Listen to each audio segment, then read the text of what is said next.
Irmãos, a paz do Senhor, tudo bem? Hoje nós vamos estudar nossa lição de número 8. Nós estamos aqui representando a nossa escola bíblica dominical, da nossa igreja evangélica Assembleia de Deus, aqui em Itaquaquecetuba. Nós somos do Ministério do Ipiranga, ministério este presidido pelo pastor Alcides Fávaro.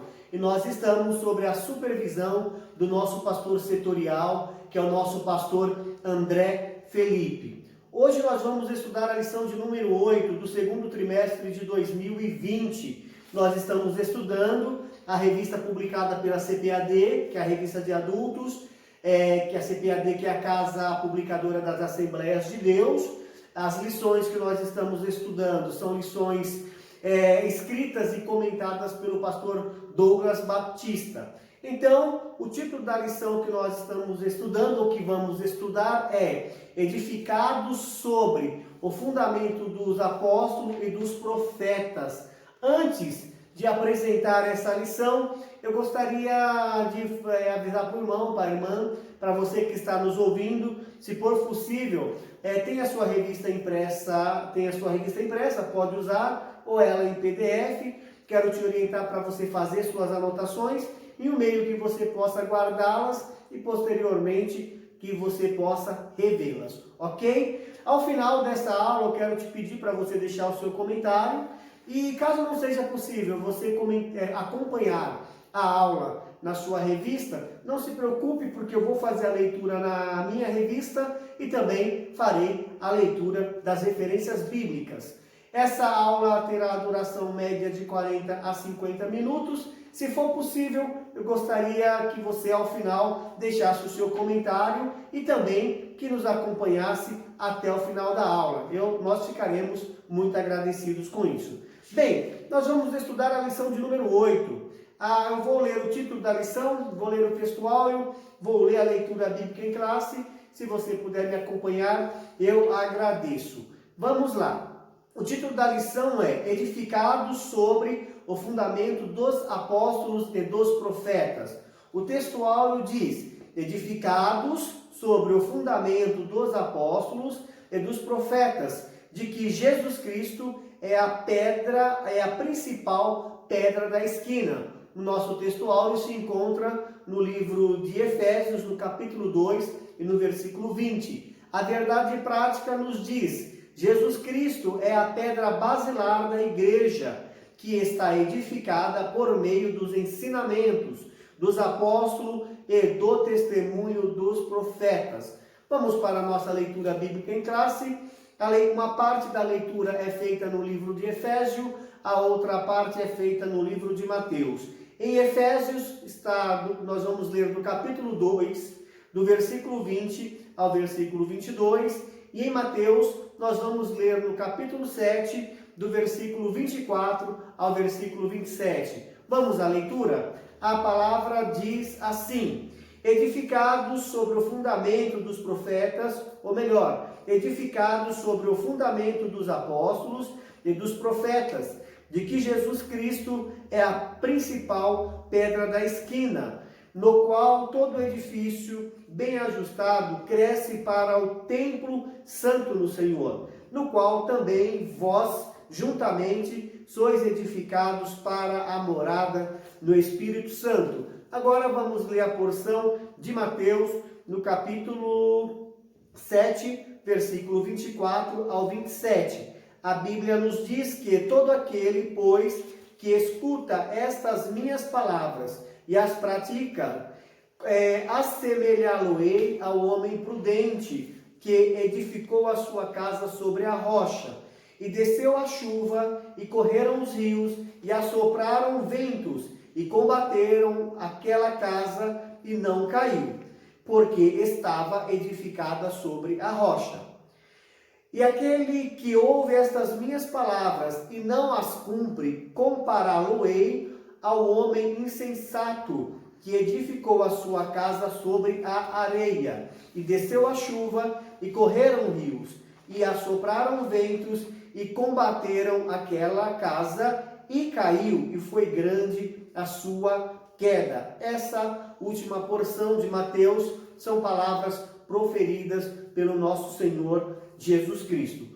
Vamos para o início do comentário da nossa lição. Faremos então a leitura da introdução e iremos entrar no comentário propriamente dito.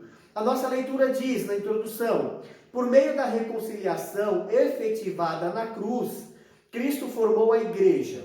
O apóstolo Paulo a compara como um edifício em construção. A pedra angular dessa edificação é Cristo, e o fundamento é a doutrina dos apóstolos e o testemunho dos profetas. Assim, há o propósito divino de que sejamos o templo santo do Senhor, a morada do Altíssimo. Nesta lição, estudaremos cada um desses aspectos. Então, nós vimos aqui, logo na nossa introdução, que o propósito de Deus, o propósito divino, é que sejamos o templo santo do Senhor, que é a morada do Altíssimo. E eu já quero ler em Efésios, no capítulo 2, versículo 22, a Bíblia diz: vós sois edificados para a morada de Deus em espírito. Então nós vamos ver no nosso item de número 1, que o que nós vamos aqui, estamos falando sobre edifício, estamos falando sobre morada, mas isso aqui no aspecto espiritual. Então o nosso primeiro item, ou melhor, o nosso primeiro tópico, a lição está dividida em 3 tópicos e os seus itens. Então o nosso primeiro tópico diz-nos sobre um edifício espiritual. Nesse primeiro tópico eu vou falar sobre o santuário judeu, eu vou ler sobre o santuário cristão e eu vou ler sobre a pedra angular e que Cristo é a principal pedra. O santuário judeu. O templo em Jerusalém era o símbolo do exclusivismo de Israel como povo de Deus. A proibição dos estrangeiros acessarem o templo era um motivo de inimizade entre os judeus e os gentios. Cristo aboliu as leis cerimoniais, desfez a inimizade entre eles e formou uma nova humanidade, a igreja. Então, nós já havíamos, inclusive, na última aula, mencionado essa divisão, essa separação entre gentios e judeus, e principalmente por causa do aspecto religioso, principalmente relacionado ao templo, onde quem não era judeu não tinha acesso ao templo. Ele estava limitado a uma parte aonde ele até poderia se aproximar, mas não poderia de fato entrar no templo. Desculpas. Assim, o templo judaico perde a sua relevância e um novo conceito de santuário é apresentado. Perde a sua relevância por quê? Porque Cristo aboliu as leis cerimoniais. Vocês lembram que na última aula nós falamos da lei mosaica, mas que dentro dessa lei existiam 3 aspectos dela, existiam 3 partes. A lei era em 3 partes, onde na constituição da lei tem a parte civil da lei, tem a parte moral e a parte cerimonial, que é a parte que diz sobre a religião judaica, sobre o sacrifício, sobre os aspectos de culto do povo judeu, e foi justamente essa parte cerimonial da lei em que Jesus Cristo aboliu. É porque justamente a parte religiosa cerimonial a que impedia o povo de se aproximar de Deus no templo. Mas nós vemos aqui que Jesus Cristo trouxe um novo conceito de santuário e apresentou esse novo conceito, que é justamente o santuário cristão. Vamos ver no nosso item 2, nós vamos ler sobre o santuário cristão, que diz: os que pertencem a Cristo são comparados a um edifício, onde Deus habita em espírito, apenas comparado a um edifício onde Deus habita em espírito. E nós já lemos aí em Efésios capítulo 2, versículo 2, que o apóstolo falando aos Efésios que vós sois edificados para a morada de Deus em espírito. Desse modo, os crentes, judeus ou não, tornaram-se o templo onde o Espírito de Deus habita.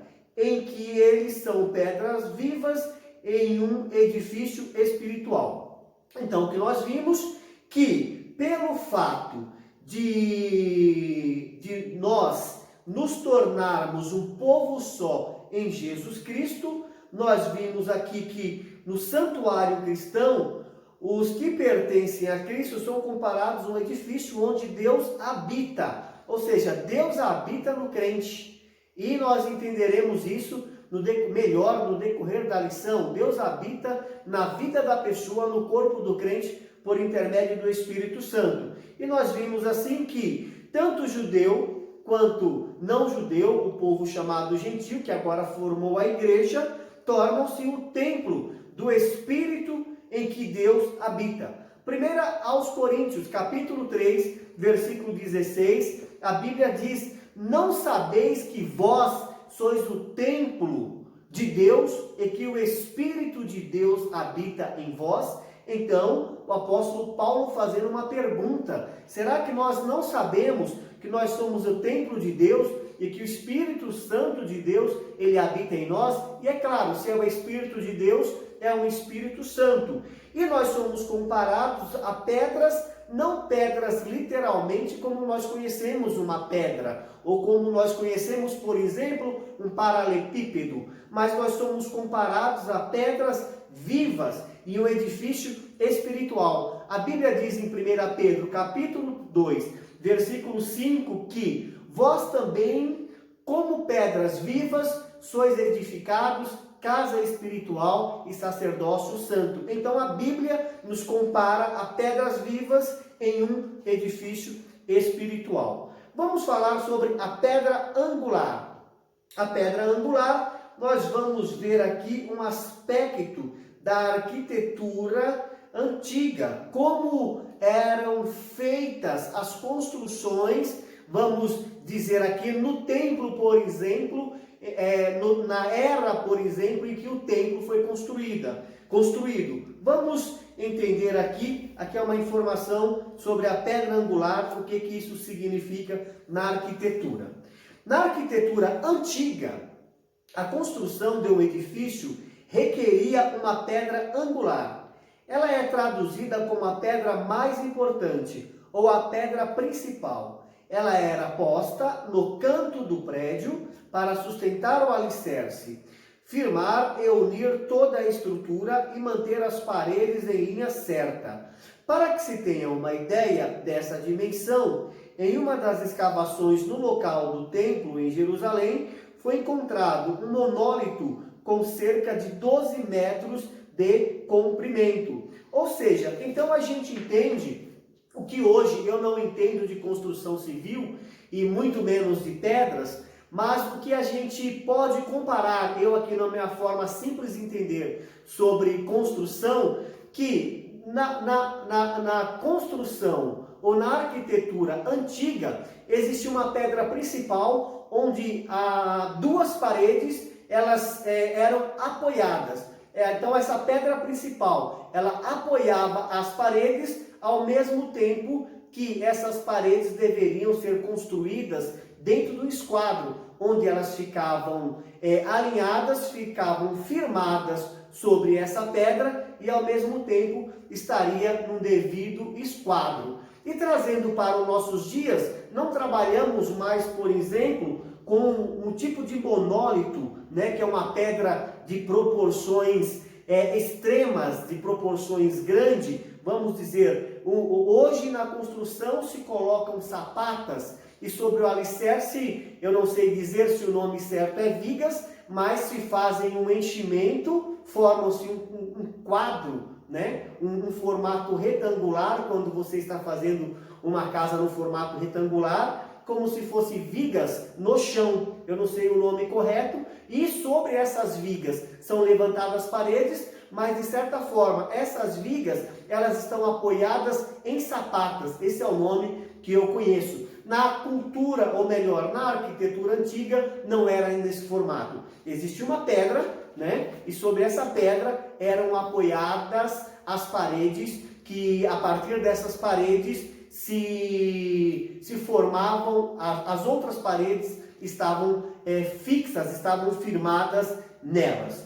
Então, esse era um aspecto da cultura, da arquitetura antiga. Mas o nosso quarto item vai falar que Cristo é a pedra principal. Então, a identificação de Cristo como a pedra angular remonta à profecia messiânica, em que a pedra rejeitada tornou-se cabeça de esquina. Ou seja, a pedra principal da construção ela era colocada num canto. Aqui nós estamos vendo como esquina. Vamos imaginar que isso aqui fosse a parte da construção, então a pedra estaria bem aqui no canto para poder firmar esta parede e também firmar esta parede. E Jesus Cristo é conhecido como a pedra angular, uma pedra que foi rejeitada, que seria uma referência à rejeição que Jesus Cristo sofreria quando viesse à terra.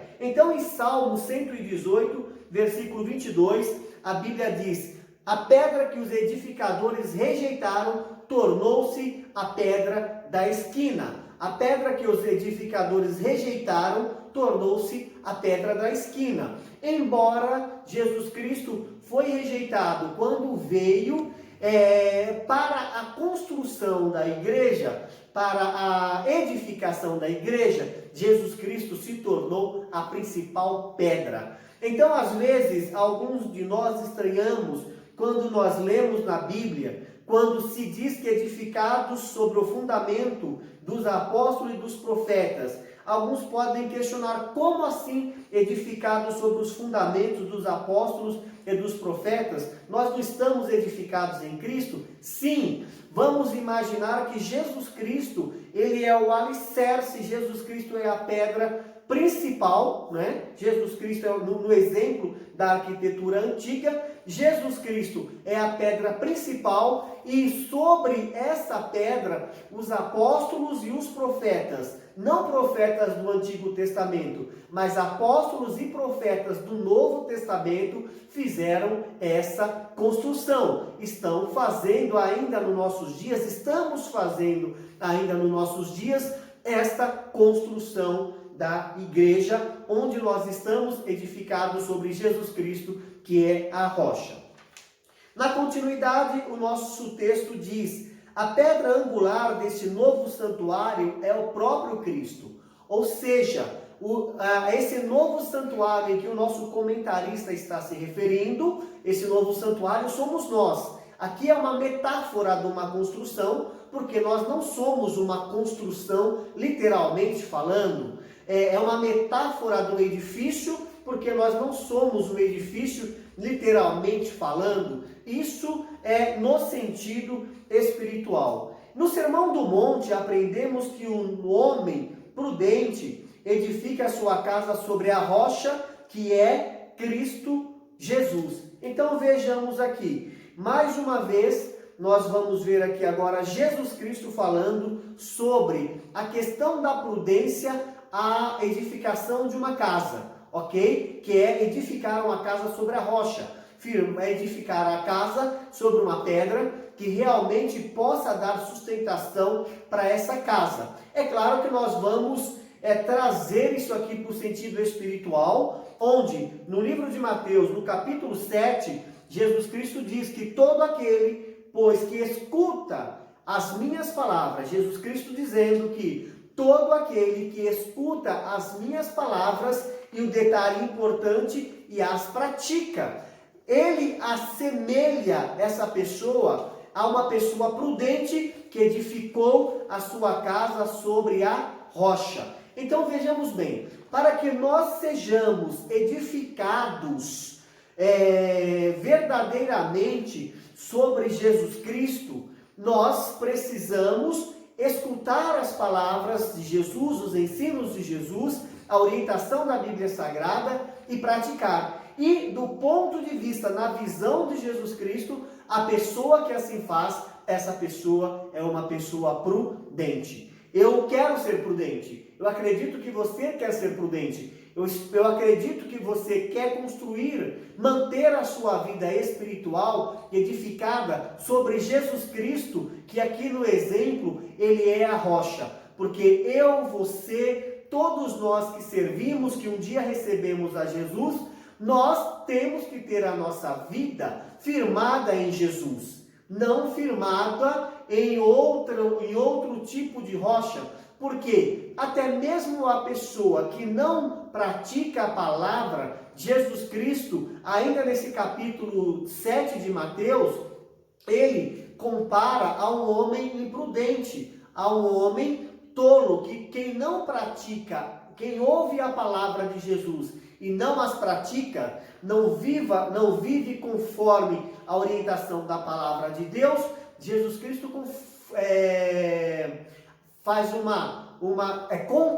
Jesus Cristo compara a uma pessoa que faz uma construção sobre a areia, ou sobre um terreno arenoso, ou faz uma construção sem um alicerce. Ok? Vamos entender agora a questão do fundamento dos apóstolos e dos profetas. Veja bem, vamos ver aqui no nosso segundo item, ou melhor, no nosso segundo tópico, o conceito de apóstolo. O que é um apóstolo? O que são apóstolos? E nós também vamos entender o que são profetas, inclusive se tratando nos nossos dias.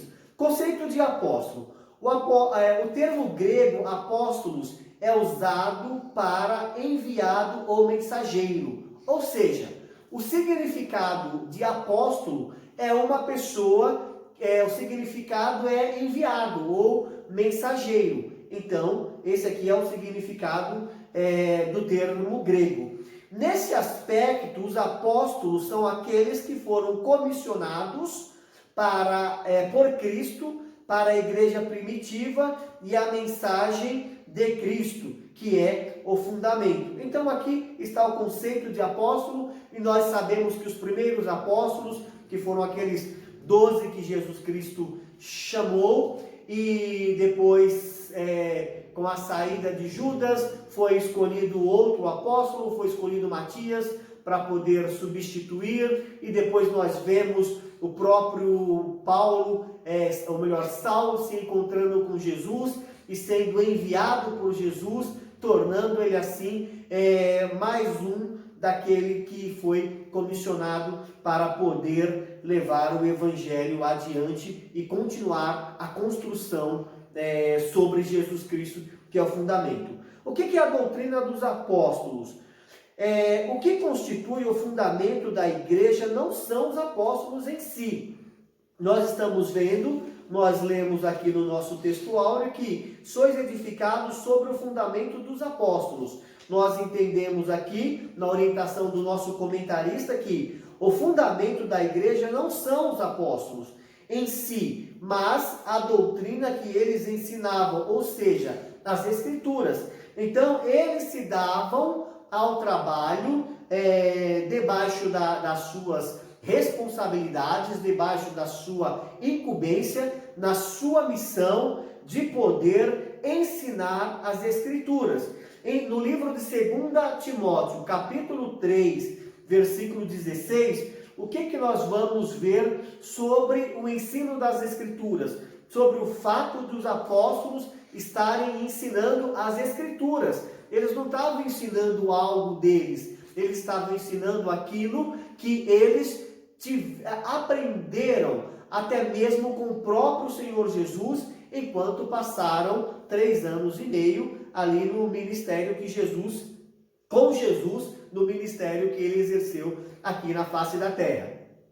2 Timóteo capítulo 3, versículo 16, eu vou até o 17, a Bíblia diz que toda a Escritura é divinamente inspirada e proveitosa para ensinar, para redarguir, para corrigir e para instruir em justiça. Então nós estamos vendo aqui os benefícios de se estudar, de se aprender a palavra de Deus. Primeiro, porque é divinamente inspirada. A Bíblia diz que os homens não falaram de si mesmo, mas eles falaram inspirados por Deus. Então, os homens que escreveram a Bíblia são apenas os escritores da Bíblia, porque na verdade o autor é o nosso Deus, o autor é Deus. Deus transmitiu-lhes as mensagens e eles escreveram. Então nós estamos vendo que toda a escritura é divinamente inspirada e proveitosa para ensinar, para redarguir, que a pessoa ter capacidade de responder, ter capacidade de replicar, ter capacidade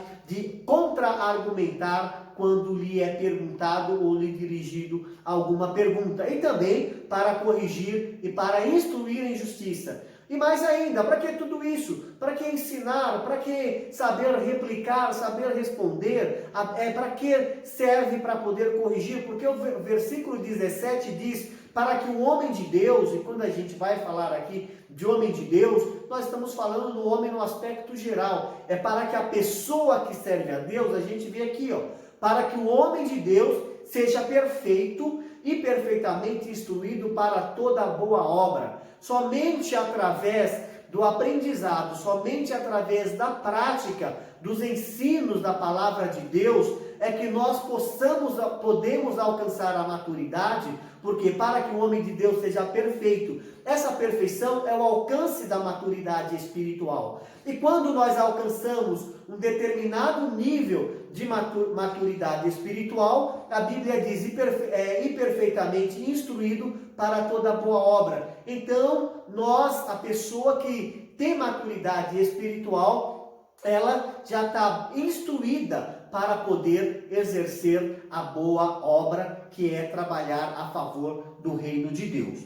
O nosso terceiro item vai falar agora sobre o testemunho dos profetas. O que é o testemunho dos profetas? Que no nosso texto áureo diz que nós somos edificados sobre o fundamento dos apóstolos e dos profetas.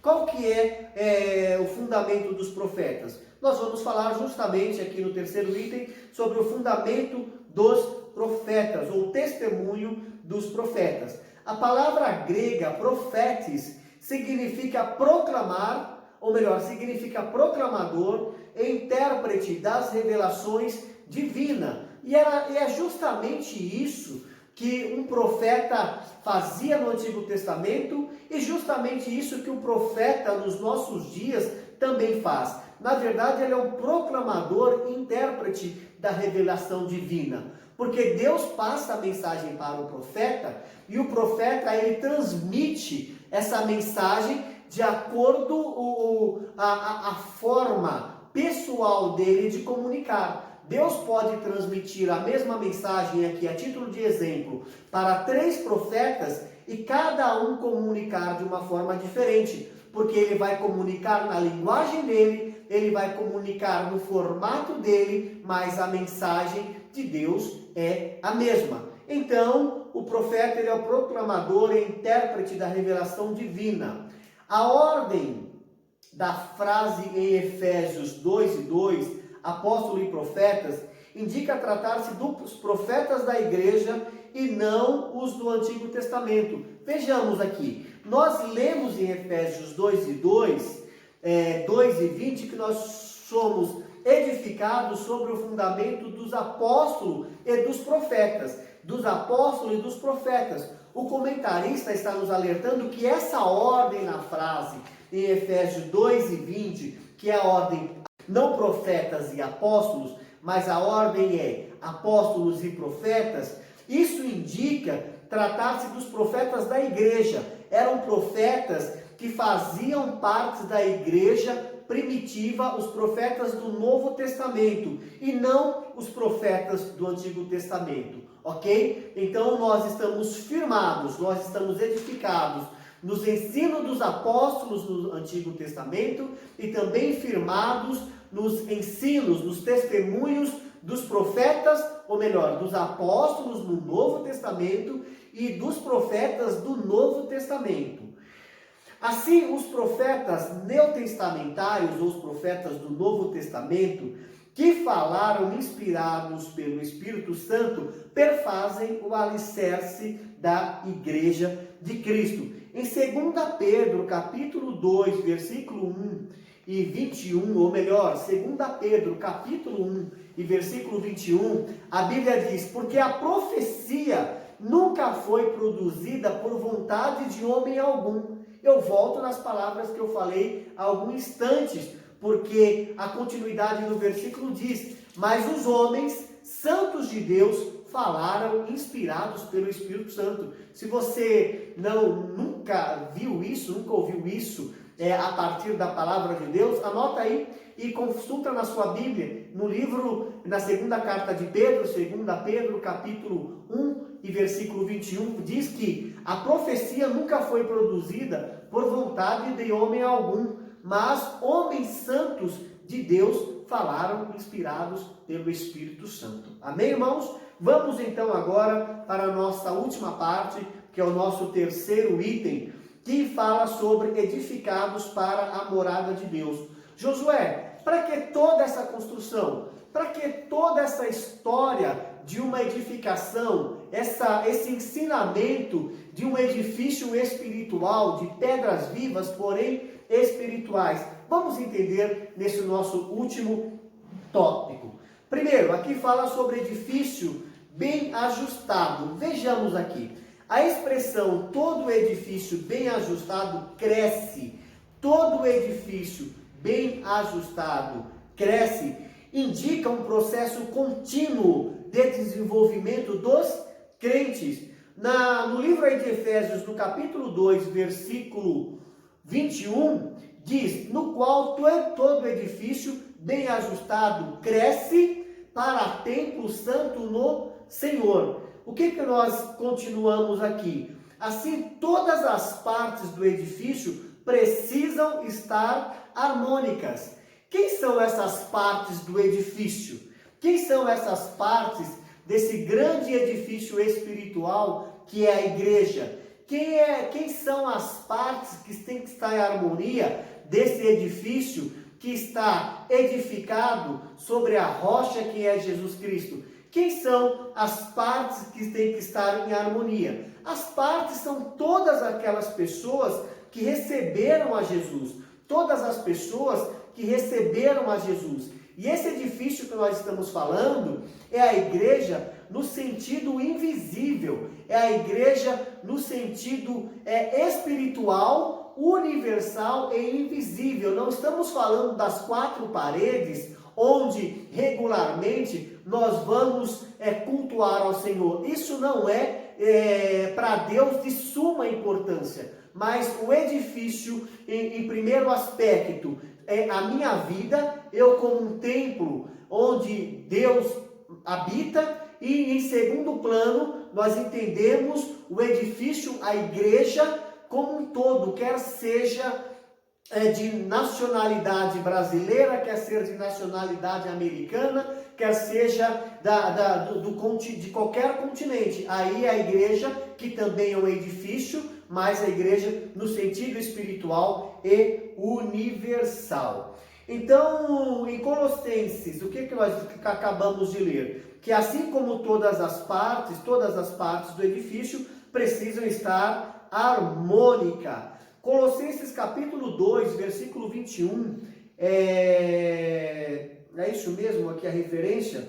Colossenses capítulo 2, versículo 2.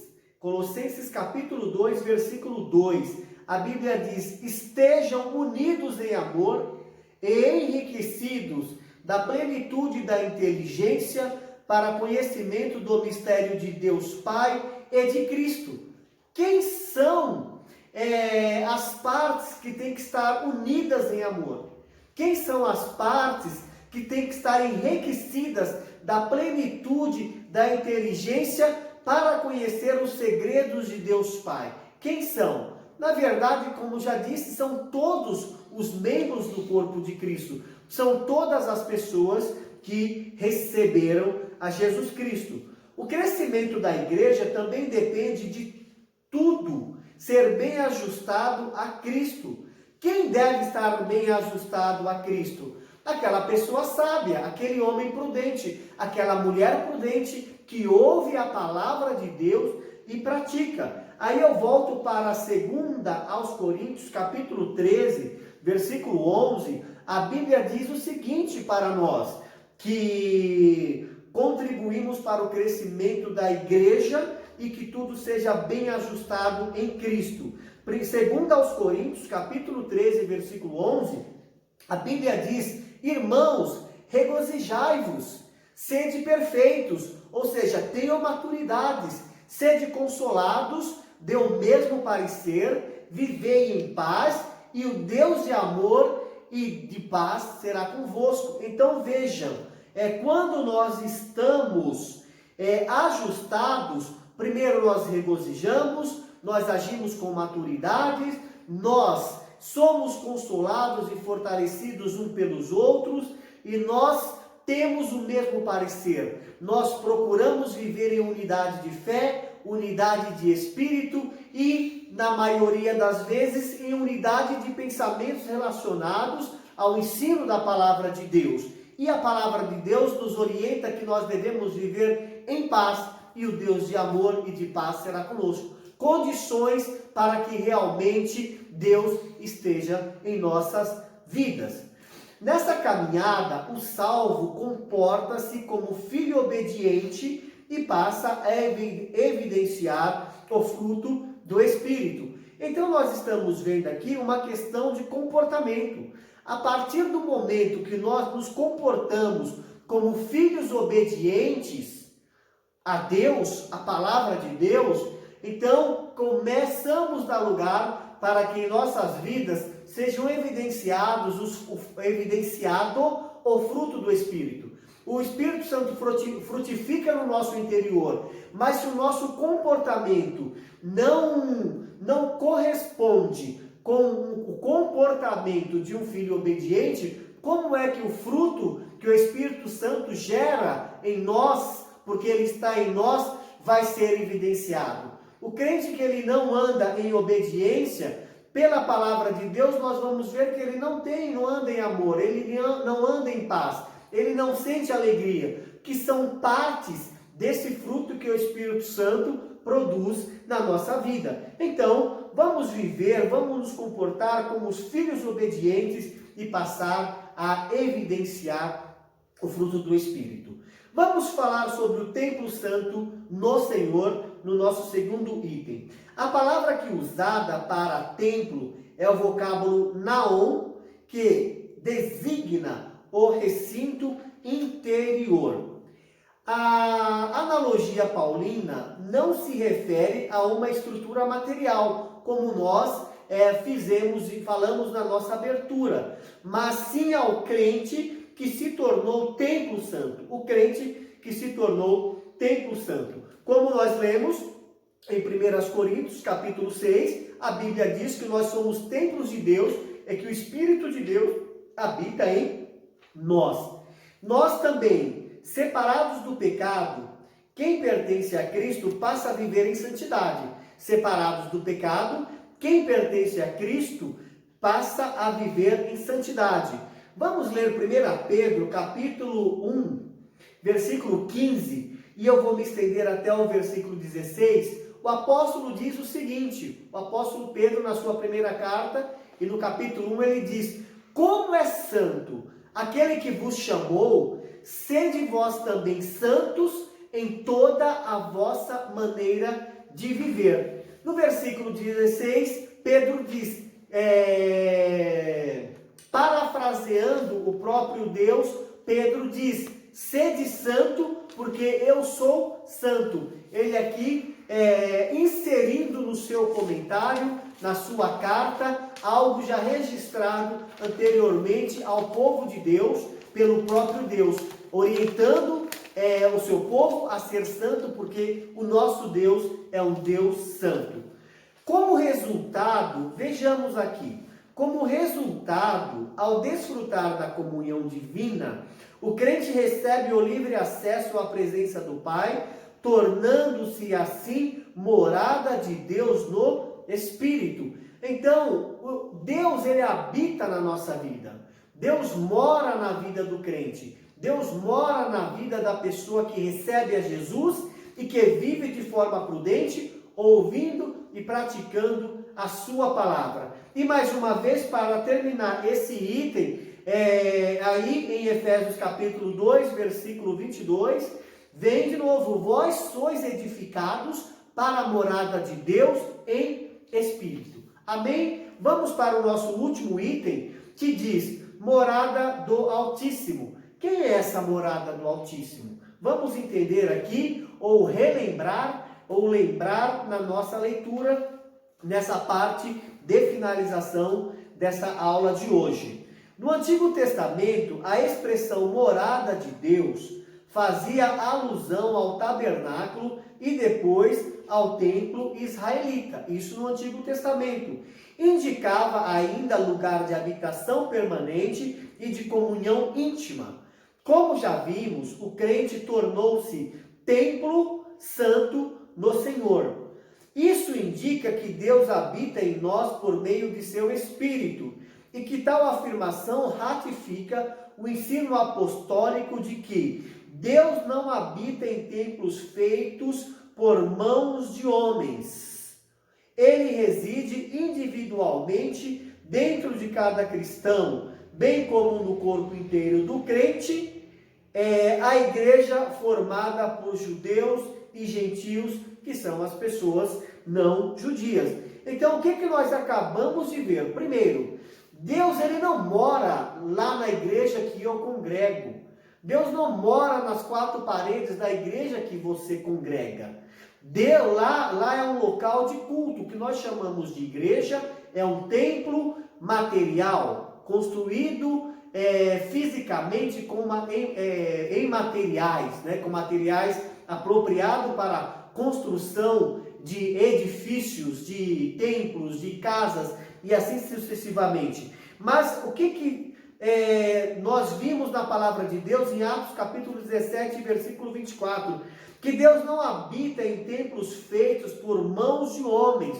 Ou seja, não é na construção material, não é na construção física, não são o templo que Deus habita, não são esses elementos físicos de construções de casas ou templos como nós conhecemos. Nós concluímos aqui que ele reside individualmente no corpo inteiro de crentes, que é a igreja formada por judeus e não judeus. Então Deus, lá na minha igreja, onde eu congrego nesse momento, a igreja a qual eu faço parte, ela está fechada. Deus não está morando lá na igreja, porque Deus não habita em templos feitos por mãos de homens. Na verdade, Deus está habitando aqui na minha vida, Deus está habitando na sua vida, Deus, e não apenas no coração, como nós costumamos dizer, mas nós estamos vendo aqui que ele reside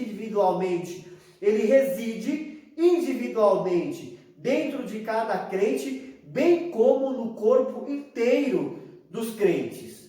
Amém? E para poder concluir, nós vamos ler aqui no Evangelho de João, no capítulo 14 e versículo 23, que aqui nós vamos ver um requisito para que verdadeiramente Deus habite na vida, Deus habite no corpo e, como costumeiramente nós dizemos, Deus habite no coração do crente, ou seja, que Deus habite na vida do crente como um todo. João capítulo 14, versículo 23, a Bíblia, o próprio Jesus disse: se alguém me ama, guardará a minha palavra.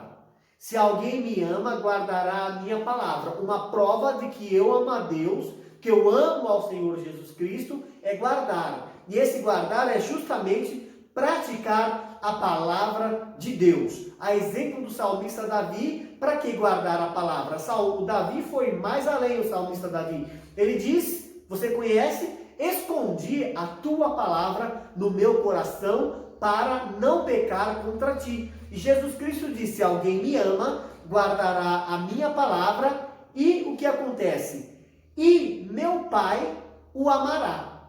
E viremos para ele e faremos nele morada. Então a pessoa, ela só pode dizer que Deus habita, que Deus mora na vida dela, tá aqui, são palavras ditas por Jesus, né? Palavras ditas por Jesus.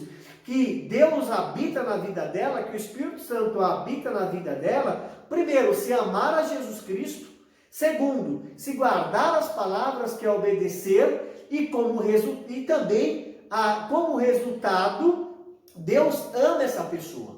E como resultado, Deus e Jesus Cristo vêm à vida dessa pessoa e faz nela morada. Você pode conferir isso depois no livro de João, no Evangelho de João, no capítulo 14 e no versículo 23.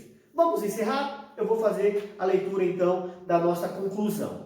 A conclusão desse estudo diz: a comparação da igreja com um edifício em construção indica que estamos em processo de aperfeiçoamento, né? Todos nós que fazemos parte do corpo de Cristo, nós que somos igreja, aqui nós entendemos que essa comparação da igreja com o edifício indica que nós estamos em processo de aperfeiçoamento, até que todos cheguemos à unidade da fé. A pedra angular, que é o próprio Cristo, não pode ser substituída. A doutrina dos apóstolos e o testemunho dos profetas não podem ser revogados, ou seja, nós continuaremos, o homem de Deus, a mulher de Deus, o crente, o cristão, continuarão firmados nos ensinos dos apóstolos e dos profetas do Novo Testamento. E nós estamos vendo aqui que a doutrina dos apóstolos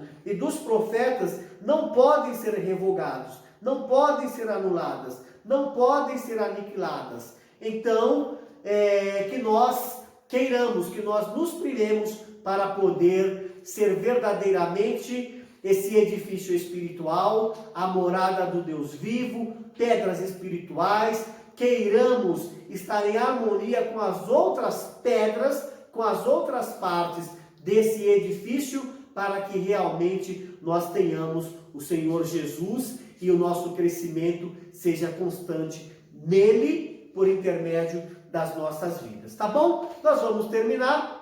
Então, para encerrar, eu quero dizer que nós chegamos então ao final da nossa 8ª lição desse segundo trimestre. São 4 finais de semana, 8 finais de semana. Então estamos completando 2 meses que domingo a domingo estamos estudando as nossas lições desse trimestre. Eu quero te parabenizar por completar o estudo dessa lição. E se você gostou, eu quero te pedir para você deixar o seu comentário, eu quero te pedir para você deixar o seu like, eu quero pedir para você compartilhar. Se você estiver assistindo pelo YouTube, se inscreva no canal, ative as notificações, clicando aí no sininho, assim você será avisado cada vez que nós postarmos novos conteúdos aqui no canal que você está assistindo. Agora, se você estiver assistindo pelo Facebook, curta a nossa aula, compartilhe e comente. Deixa eu falar 30 segundos sobre a relevância, a importância de você curtir, comentar e compartilhar. Quando você faz isso, existem mecanismos nas redes sociais, quando você curte, quando você comenta, quando você compartilha, o que nós chamamos de robôs, ou que são os algoritmos de redes sociais, eles avaliam isso como algo relevante. Então, quanto mais você comentar, quanto mais você compartilhar, quanto mais você curtir, essa aula ela é distribuída melhor pelas redes sociais. Não significa que tudo que nós colocamos numa página, na rede social, é exibido para todo mundo. Na verdade, não é assim que funciona. Agora, à medida que é curtido, que é comentado, que é compartilhado, as redes, os mecanismos, entendem que aquilo ali é importante e começa a enviar para outras pessoas, ou que faz parte, ou que está inscrito no YouTube, e se for o Facebook, que esteja no Facebook, tá bom? Então eu te espero na próxima aula. Na próxima aula nós falaremos sobre o mistério, ou melhor, o mistério da unidade revelado. Vamos ver isso lá na frente, ok? Então, vamos encerrar por aqui. Muito obrigado. Que Deus continue abençoando a sua vida, a vida da sua família. Eu te espero na nossa próxima aula.